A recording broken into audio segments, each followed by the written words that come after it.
നമസ്കാരം, വിനിയാസ് വേഡിലേക്ക് എല്ലാവർക്കും സ്വാഗതം. എന്നത്തെയും പോലെ ഇന്നും എല്ലാവർക്കും വളരെയധികം ഉപകാരപ്പെടുന്ന ഒരു വീഡിയോയുമായിട്ടാണ് എത്തിയിരിക്കുന്നത്. അതുകൊണ്ട് തന്നെ എല്ലാവരും വീഡിയോ ഒന്ന് സ്കിപ്പ് ചെയ്യാതെ മുഴുവനായിട്ട് കാണാനായിട്ട് ശ്രമിക്കുക.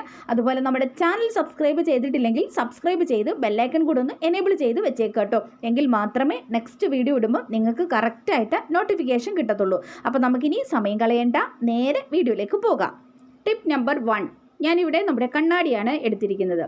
അപ്പോൾ ഇതുപോലെ നല്ല പുത്തൻ കണ്ണാടി, നല്ല ഭംഗിയുള്ള കണ്ണാടിയൊക്കെ ആണെങ്കിൽ നമ്മൾ ഈ തലയിലൊക്കെ ഹെന്നയൊക്കെ അപ്ലൈ ചെയ്യുന്ന സമയത്ത്, അങ്ങനെ കണ്ണാടി വെക്കുന്നവർക്ക് വേണ്ടിയിട്ടുള്ള ഒരു ടിപ്പാണ് കേട്ടോ.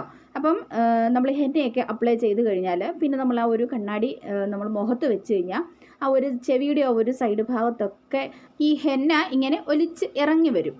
അപ്പം നമ്മൾ ആ കണ്ണാടി വെച്ച് കഴിഞ്ഞ് കഴിയുമ്പോൾ ഈ കണ്ണാടിയുടെ ഈ ഒരു ഭാഗത്തൊക്കെ ആയിട്ട് ഹെന്നയുടെ ആ ഒരു അഴുക്കൊക്കെ പറ്റിയിട്ട് കളർ ചേഞ്ച് ഒക്കെ ഉണ്ടാകും, കണ്ണാടി ആകെപ്പാടെ വൃത്തികേടായിട്ട് പോകും. അപ്പോൾ അങ്ങനെ വരാതിരിക്കാൻ വേണ്ടിയിട്ടുള്ളൊരു ടിപ്പ് കാണിച്ചു തരാം കേട്ടോ.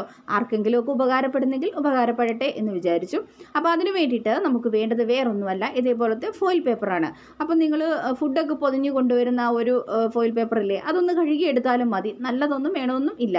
അപ്പം ഞാനിതുപോലെ ഫോയിൽ പേപ്പർ ഒന്ന് കട്ട് ചെയ്തെടുത്തിട്ടുണ്ട്. എന്നിട്ട് ഇത് ഈ ഒരളവിലാണ് ഇങ്ങനെ 2 പീസായിട്ടാണ് എടുത്തിരിക്കുന്നത്.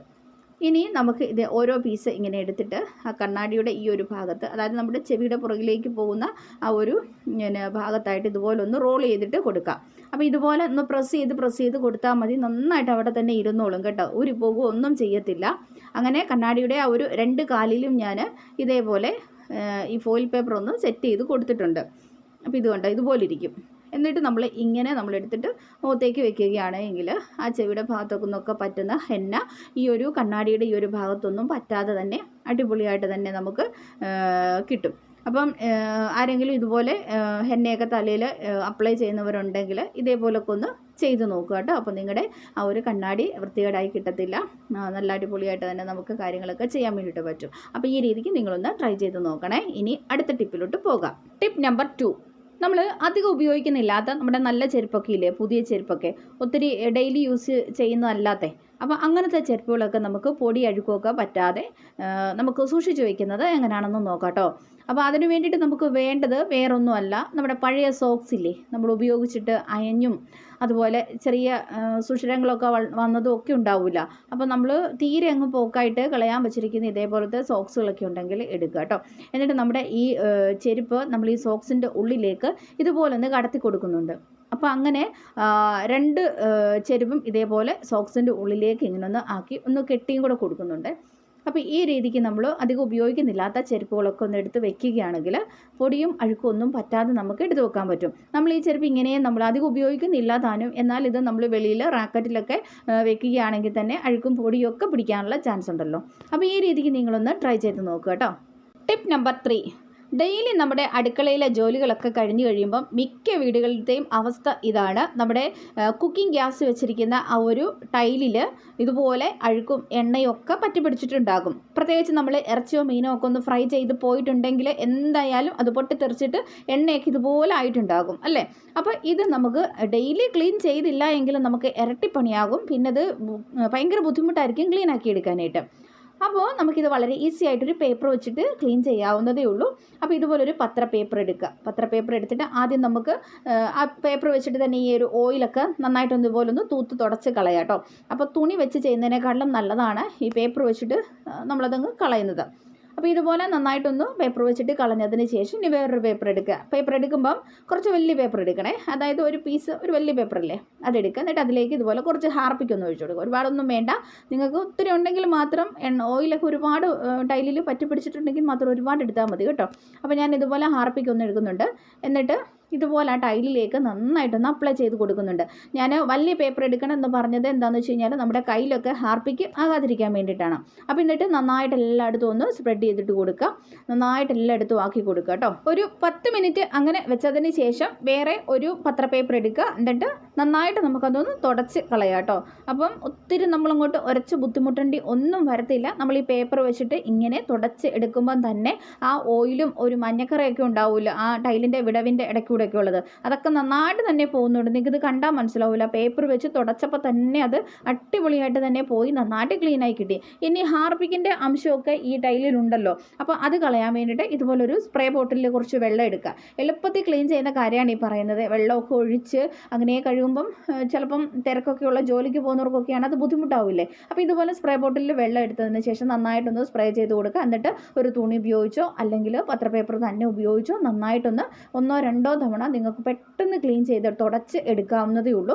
അപ്പോൾ ഞാനിപ്പോൾ അതുപോലൊന്ന് പെട്ടെന്ന്, അപ്പോൾ നമുക്ക് ഇതിനകത്തേക്ക് ഒത്തിരി വെള്ളത്തിൻ്റെ ആ ഒരു ആവശ്യമൊന്നും വന്നിട്ടില്ല. ഇങ്ങനെ 2-3 തവണ ഒന്ന് പേപ്പർ വെച്ചിട്ട് നന്നായിട്ട് തുടച്ചെടുത്തപ്പോൾ കണ്ടോ അടിപൊളിയായിട്ട് ക്ലീൻ ആയില്ലേ എന്ന് നോക്കി. ആ വിടവിൻ്റെ ഇടഭാഗത്തൊക്കെ ഉണ്ടായിരുന്ന മഞ്ഞ കളറും ഒക്കെ പോയിട്ട് എണ്ണയൊക്കെ പറ്റി പിടിച്ച് കഴിയുമ്പോൾ മഞ്ഞ കളർ പോകാനേ പാടാണ്. അപ്പോൾ നല്ലതുപോലെ ക്ലീനായി കിട്ടിയിട്ടുണ്ട്. അപ്പോൾ ഈ രീതിക്ക് നിങ്ങളൊന്ന് ട്രൈ ചെയ്ത് നോക്കാനായിട്ട് മറക്കരുതേ. ടിപ്പ് നമ്പർ 4, ഞാനിവിടെ ഒരു പാക്കറ്റ് ചൗവരിയാണ് എടുത്തിരിക്കുന്നത്. ചൗവരി അല്ലെങ്കിൽ സാബുദാന എന്നൊക്കെ പറയും ഇതിന്.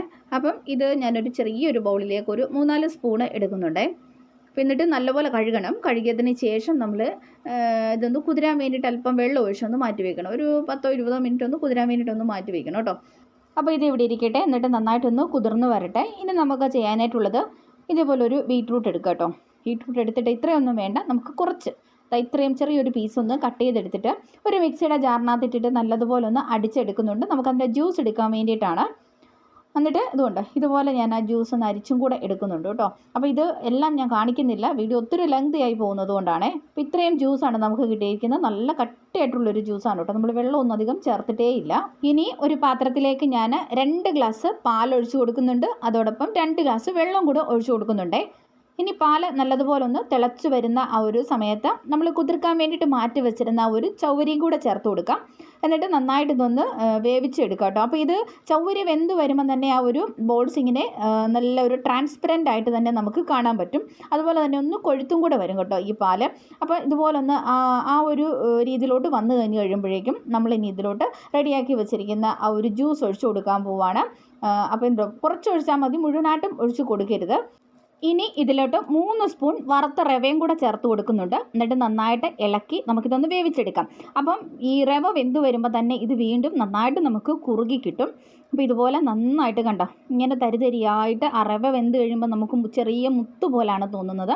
അപ്പോൾ നല്ല അടിപൊളി ടേസ്റ്റി ആയിട്ടുള്ള ഒരു റെസിപ്പിയാണ് കേട്ടോ. നിങ്ങളിത് ട്രൈ ചെയ്തിട്ട് നോക്കണം. അപ്പോൾ ഇതുപോലെ നന്നായിട്ടൊന്ന് ഒന്ന് കുറുകി വന്നിട്ടുണ്ട്. ഇനി ഇതിലേക്ക് മധുരത്തിന് ആവശ്യമുള്ള പഞ്ചസാര ചേർത്ത് കൊടുക്കാം. അതുപോലെ തന്നെ ഏലക്കാപ്പൊടിയും കൂടെ ചേർത്ത് കൊടുക്കാമേ. ഏലക്കാപ്പൊടി ചേർക്കുന്ന ഒരു ക്ലിപ്പ് എൻ്റെ നിന്ന് മിസ്സായി പോയിട്ടുണ്ട്. അപ്പോൾ ഇതുപോലെ നന്നായിട്ടൊന്ന് ഇളക്കി എല്ലാം ഒന്ന് യോജിപ്പിച്ചതിന് ശേഷം നമ്മൾ ബാക്കിയുള്ള ആ ഒരു ബീറ്റ്റൂട്ട് ജ്യൂസും കൂടി ഇതിലേക്കൊന്ന് ഒഴിച്ചു കൊടുക്കുന്നുണ്ട്. നന്നായിട്ടൊന്ന് ഇളക്കുക. ഒന്ന് തിള പൊട്ടി വരുമ്പോഴേക്കും ഇതുപോലെ അണ്ടിപ്പരിപ്പും കിസ്മിസും ഒക്കെ വറുത്തതും കൂടെ ചേർത്ത് കൊടുത്താൽ നല്ല ടേസ്റ്റി ആയിട്ടുള്ള ഒരു പിങ്ക് ബോൾ പായസം ഇവിടെ റെഡിയാകും കേട്ടോ. അപ്പോൾ കുട്ടികൾക്കൊക്കെ കൊടുക്കാൻ വേണ്ടിയിട്ട് ഒത്തിരി നല്ലതാണ്. അവർക്ക് ഇങ്ങനെ ഉണ്ടാക്കി കൊടുക്കുകയാണെങ്കിൽ അവർ കഴിച്ചോളും. ആ ഒരു കളറും ഒക്കെ കണ്ടിട്ട് കഴിച്ചോളും. നല്ല ഹെൽത്തി ആയിട്ടുള്ളൊരു പായസത്തിൻ്റെ റെസിപ്പിയാണ്. അപ്പോൾ ട്രൈ ചെയ്ത് നോക്കാൻ വേണ്ടിയിട്ട് മറക്കരുത്. ഇത് നമുക്ക് ഫ്രീസറിൽ വെച്ചിട്ട് തണുപ്പിച്ചിട്ടും കഴിക്കാവുന്നതാണ്. അപ്പോൾ എല്ലാവരും ട്രൈ ചെയ്ത് നോക്കുക. അടുത്ത ടിപ്പിലോട്ട് പോകാം. ടിപ്പ് നമ്പർ 5, ഇതുപോലെ നമ്മൾ പാലൊക്കെ വാങ്ങിക്കുന്ന ഈ കവറ് നമ്മൾ സാധാരണ വേസ്റ്റിൽ കളയാറാണ് പതിവ് അല്ലേ. അപ്പം ഈ പ്ലാസ്റ്റിക് കവറ് നമുക്ക് ഒത്തിരി ഉപകാരപ്പെടും. പ്രത്യേകിച്ചും ഈ വേനൽക്കാലത്ത് നല്ല ചൂടല്ലേ ഈ ഒരു സമയത്ത്. അപ്പോൾ നമുക്ക് വീടിൻ്റെ ഉള്ളിൽ ഇരിക്കാൻ പോലും പറ്റാത്തൊരു സാഹചര്യമാണ് സ്റ്റാർട്ടിങ്ങിൽ തന്നെ. അപ്പോൾ നമുക്ക് ഇതുപോലത്തെ ഇനി പാല് വാങ്ങിച്ചു കൊണ്ടുവരുന്ന കവറുകളൊന്നും കളയണ്ട. ഇത് വെച്ചിട്ട് നമ്മുടെ വീട് നമുക്ക് തണുപ്പിക്കാൻ വേണ്ടിയിട്ട് പറ്റും കേട്ടോ. നമുക്ക് തണുത്ത് വിറച്ച് കിടന്ന് ഉറങ്ങാൻ പറ്റും. അപ്പോൾ അത് എങ്ങനെയാണെന്നാണ് ഇന്ന് കാണിക്കാൻ പോകുന്നത്. ഈ പാലിൻ്റെ കവറിൽ ആദ്യം നമുക്കിതുപോലെ വെള്ളം നിറയ്ക്കാം. അപ്പോൾ ഇതുപോലെ നിറച്ച് വെള്ളം എടുത്തിട്ട് നല്ലതുപോലെ ഒന്ന് പിരിച്ചു കൊടുത്തിട്ട് ഇതുപോലൊരു റബ്ബർ ബാൻഡ് ഇട്ട് നന്നായിട്ടൊന്ന് ടൈറ്റ് ചെയ്തൊന്ന് കെട്ടിക്കൊടുക്കുന്നുണ്ട്. അങ്ങനെ 2 കവറിലും വെള്ളം എടുത്തിട്ട് ഇതുപോലെ ഞാനൊന്ന് ടൈറ്റ് ചെയ്തൊന്ന് കെട്ടിക്കൊടുത്തിട്ടുണ്ട്. അപ്പോൾ ഇനി നമ്മൾ ഇത് നേരെ ഫ്രീസറിലോട്ട് വെച്ചിട്ടൊന്ന് കട്ടയാക്കിയിട്ട് എടുക്കാൻ പോവുകയാണ്. ഐസ് കട്ടയാക്കിയിട്ട് എടുക്കണം. അപ്പോൾ ഇതുകൊണ്ട് ഞാൻ ഫ്രീസറിലേക്ക് വെച്ച് കൊടുത്തിട്ടുണ്ട് കേട്ടോ. ഇനി ഒരു 3-4 മണിക്കൂർ എടുക്കും ഇതൊന്ന് കട്ടയായിട്ട് വരാൻ വേണ്ടിയിട്ട്. അപ്പോൾ ഇത് കണ്ടോ ഇതുപോലെ ഞാൻ ഐസ് കട്ട റെഡിയാക്കി എടുത്തിട്ടുണ്ട്. കണ്ടല്ലോ 2 എണ്ണമാണ് ഞാനിപ്പം റെഡിയാക്കിയിരിക്കുന്നത് കേട്ടോ. അപ്പോൾ ഈ 2 പാക്കറ്റ് കൊണ്ട് നമുക്ക് ഈ വേനൽക്കാലം മുഴുവനും തണുത്ത് വിറച്ച് കിടന്ന് ഉറങ്ങാൻ വേണ്ടിയിട്ട് പറ്റും. അപ്പോൾ അത് എങ്ങനെയാണെന്നാണ് നോക്കാൻ പോകുന്നത്. ഇതുപോലൊരു ബേസൺ എടുക്കുക, അതിൽ വെള്ളവും നിറയ്ക്കുക. അപ്പം നിറച്ച് വെള്ളം എടുക്കുക കേട്ടോ. എന്ന് വെച്ചാൽ തുളുമ്പിപ്പോണ്ട, ഒരു 3/4 ഭാഗത്തോളം എടുക്കുക. എന്നിട്ട് നമ്മുടെ ഈ ഐസ് ഈ ഒരു കവർ ഇതിനകത്തേക്ക് ഇട്ട് കൊടുക്കുക കേട്ടോ. ഈ പാൽ കവർ ഈ വെള്ളത്തിലേക്ക് ഇട്ട് കൊടുക്കുക. അതിനുശേഷം നമ്മൾ ഉറങ്ങാൻ പോകുന്നതിന് തൊട്ട് മുന്നേ വേണം ഈ കാര്യങ്ങൾ ചെയ്യാൻ വേണ്ടിയിട്ട്. എന്നിട്ട് നമ്മുടെ ബെഡ്റൂമിൽ ഫാനിൻ്റെ നേരെ ചോട്ടിലായിട്ട് നേരെ താഴെയായിട്ട് നമ്മൾ ഈ ബേസിൻ വെക്കുക കേട്ടോ. എന്നിട്ട് ഫാൻ ഓൺ ചെയ്യുക. അപ്പം ഒരു 10 അല്ലെങ്കിൽ 15 മിനിറ്റ് കഴിയുമ്പോഴേക്കും നമ്മുടെ റൂം നല്ലതുപോലെ തണുത്ത് കിട്ടും. തണുക്കാൻ വേണ്ടിയിട്ട് തുടങ്ങും. കാരണം ഫാൻ കറങ്ങുമ്പം അതിൻ്റെ ആ ഒരു കാറ്റ് ഈ വെള്ളത്തിൽ ഇങ്ങനെ വന്ന് തട്ടിയിട്ട് നമുക്ക് റൂമിൽ പെട്ടെന്ന് പറഞ്ഞാൽ ഒരു 10-15 മിനിറ്റിനുള്ളിൽ തന്നെ ആ ഒരു അന്തരീക്ഷത്തിന് മാറ്റം ഉണ്ടാകും. ഏകദേശം ഒരു നല്ല തണുപ്പ് ആയി കിട്ടും കേട്ടോ. അപ്പോൾ അങ്ങനെ നമുക്ക് രാത്രി മുഴുവനും തണുത്ത് കിടന്ന് ഉറങ്ങാൻ പറ്റും. പിന്നെ നമ്മൾ രാവിലെ ആകുമ്പോഴേക്കും ഈ ഒരു പാക്കറ്റ് എടുത്ത് വീണ്ടും ഫ്രീസറിലേക്ക് വെക്കുക. എന്നിട്ട് പിറ്റേ ദിവസം വൈകിട്ടാകുമ്പോഴേക്കും നമുക്കിത് കട്ടയായി കിട്ടും. അപ്പോൾ വീണ്ടും ഈ രീതിക്ക് തന്നെ നമുക്ക് വൈകിട്ട് റൂം തണുപ്പിക്കാൻ വേണ്ടിയിട്ട് പറ്റും കേട്ടോ. അപ്പോൾ എല്ലാവരും ഇതുപോലെ ഒന്ന് ട്രൈ ചെയ്ത് നോക്കാനായിട്ട് മറക്കല്ലേ. അടുത്ത ടിപ്പിലോട്ട് പോകാം. Tip number 6. ഞാനിവിടെ കുറച്ച് തണ്ണിമത്തൻ്റെ തോടാണ് എടുത്തിരിക്കുന്നത്. നമ്മളിപ്പോൾ വേനൽക്കാലമായതുകൊണ്ട് തന്നെ മിക്ക വീടുകളിലും തണ്ണിമത്തം വാങ്ങാറുണ്ട്, കഴിക്കാറുണ്ട്. എന്നാൽ സാധാരണ തണ്ണിമത്തം കഴിച്ചിട്ട് ആ തോട് നമ്മൾ കളയാറാണ് പതിവ് അല്ലേ. ഇനിയിപ്പം തണ്ണിമത്തം വാങ്ങിച്ചു കഴിഞ്ഞാൽ അതിൻ്റെ തോട് കളയണ്ട കേട്ടോ. നമുക്കിത് വെച്ചിട്ട് ഒത്തിരി കാര്യങ്ങൾ ചെയ്യാൻ വേണ്ടിയിട്ട് പറ്റും. ഇപ്പം ഇതിൻ്റെ ആ പുറത്തെ തൊലിയൊക്കെ ഒന്ന് ചെത്തി കളഞ്ഞിട്ട് ചെറുതായിട്ട് ഇതൊന്ന് അരിഞ്ഞ് എടുക്കുന്നുണ്ട് കേട്ടോ. നിങ്ങൾക്കറിയാമല്ലോ തണ്ണിമത്തൻ്റെ ഈ തോട് നമ്മൾ കഴിച്ച് കഴിഞ്ഞതിന് ശേഷം നമ്മൾ വേസ്റ്റായിട്ട് നമ്മൾ പച്ചക്കറികളുടെയൊക്കെ ചോട്ടിൽ ഇട്ട് കൊടുക്കുകയാണെങ്കിൽ നല്ലൊരു തണുപ്പ് കിട്ടും. ഈ വേനൽക്കാലത്ത് ചെടികളൊക്കെ വാടി പോകുന്നതൊക്കെ കുറയ്ക്കാൻ വേണ്ടിയിട്ട് പറ്റും കേട്ടോ. അപ്പം ഒത്തിരി കാര്യങ്ങൾ നമുക്ക് ചെയ്യാൻ പറ്റും കേട്ടോ. ഇന്ന് ഞാൻ വളരെ വ്യത്യസ്തമായിട്ടുള്ളൊരു ടിപ്പാണ് കേട്ടോ ചെയ്യുന്നത്. അപ്പോൾ ഇതുപോലെ ചെറുതായിട്ട് അരിഞ്ഞ് ഈ ഒരു തണ്ണിമത്തൻ്റെ തോടിലേക്ക് ഞാൻ അല്പം ഉപ്പും കൂടെ ചേർത്തൊന്ന് മിക്സ് ചെയ്യുന്നുണ്ട്. എന്നിട്ട് നമുക്കിതൊന്ന് മൂടി വെച്ചിരിക്കാം കേട്ടോ. അതിനുശേഷം ഇതുപോലൊരു പാത്രത്തിലേക്ക് നമുക്ക് നല്ലെണ്ണ ഒഴിച്ചു കൊടുക്കാം. അതിനുശേഷം കടുകിടുക. ഇഞ്ചി, വെളുത്തുള്ളി, കറിവേപ്പില എല്ലാം കൂടെ ചേർത്ത് നന്നായിട്ടൊന്ന് മൂപ്പിച്ചിട്ട് എടുക്കാം. ആവശ്യത്തിന് മുളക് പൊടി ഇട്ട് കൊടുക്കാം. മുളക് പൊടി നിങ്ങളുടെ എരിവിനനുസരിച്ചിട്ട് കൂട്ടുകയോ കുറയ്ക്കുകയോ ഒക്കെ ചെയ്യാം. മുളക് പൊടി കരിഞ്ഞു പോകാതെ നന്നായിട്ടൊന്ന് ഇളക്കി ഒന്ന് മൂപ്പിച്ചെടുക്കണം. മഞ്ഞൾപ്പൊടി ഇട്ട് കൊടുക്കാം. അതോടൊപ്പം തന്നെ നമുക്ക് കുറച്ച് കായം കൂടി ചേർത്ത് കൊടുക്കാം. കായത്തിൻ്റെ പൊടിയാണ് ഞാനിവിടെ ചേർത്ത് കൊടുക്കുന്നത്. നന്നായിട്ടൊന്ന് മൂപ്പിച്ചതിന് ശേഷം നമ്മൾ റെഡിയാക്കി വെച്ചിരിക്കുന്ന ആ ഒരു തണ്ണിമത്തൻ്റെ തൊലി അരിഞ്ഞതും കൂടി ഇതിലേക്ക് ഇട്ട് കൊടുക്കാം. എന്നിട്ട് നന്നായിട്ടൊന്ന് മിക്സ് ചെയ്ത് കൊടുക്കാം. ഇനി നമുക്ക് ഇതിലേക്ക് ആവശ്യത്തിന് വിനാഗിരി പുളിക്ക് വേണ്ടിയിട്ട് ഒഴിച്ചു കൊടുക്കാം. അപ്പോൾ വിനാഗിരിയും കൂടെ ഒഴിച്ചു കൊടുത്തിട്ട് നല്ലതുപോലെ ഒന്ന് ഇളക്കട്ടെ. നമ്മൾ അച്ചാറാണ് ഇവിടെ ഉണ്ടാക്കിയത്. തണ്ണിമത്തൻ്റെ ഈ ഒരു തോട് വെച്ചിട്ടുള്ള കിടിലൻ ഒരു അച്ചാറാണ്. മാങ്ങാച്ചാറൊക്കെ തോറ്റുപോകും. അത്രയ്ക്ക് നല്ല ടേസ്റ്റാണ് കേട്ടോ. പുളി കുറവായതുകൊണ്ട് തന്നെ ഞാൻ അല്പം കൂടെ വിനാഗിരി ചേർത്ത് കൊടുത്തിട്ടുണ്ട്.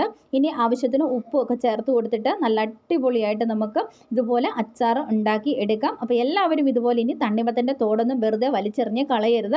ഇതുപോലെ നമുക്ക് അച്ചാർ ഉണ്ടാക്കാം, തോരൻ വെക്കാം. അപ്പോൾ അങ്ങനെ നമുക്ക് പല രീതിയിൽ ഇത് ഉപയോഗപ്പെടുത്താം കേട്ടോ. അപ്പോൾ എല്ലാവരും ട്രൈ ചെയ്ത് നോക്കുക. ഇന്നത്തെ ടിപ്സുകൾ ഇത്രയേ ഉള്ളൂ. എല്ലാവരും വീഡിയോ ഒന്ന് ഷെയർ ചെയ്യുക, ലൈക്ക് ചെയ്യുക.